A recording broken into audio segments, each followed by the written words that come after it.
Now, with regard to the question of whether or not the Congress was misled in this matter, did you ever in any way intend to mislead Congress through any of your activities in preparing the people who have testified for their testimony?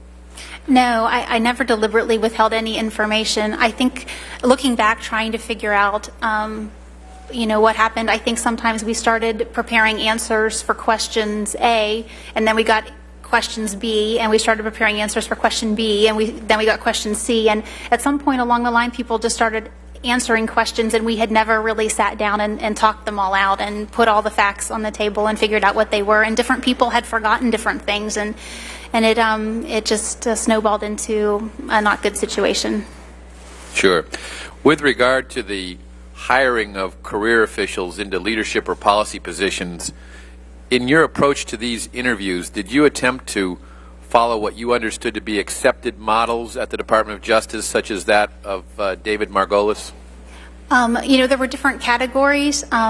In different categories, and I'm sorry, but in the personnel context, it's particularly hard for me to make a general statement because it won't be true in one category and not true in another. And then there were sometimes odd situations that cropped up. I tried, if you're asking about detailed positions at Main Justice, I tried to find people that would be part of the leadership team, that would be on the same page in terms of philosophy. And in those positions, because they were in leadership offices, I really did want to ensure that ideologically they were compatible.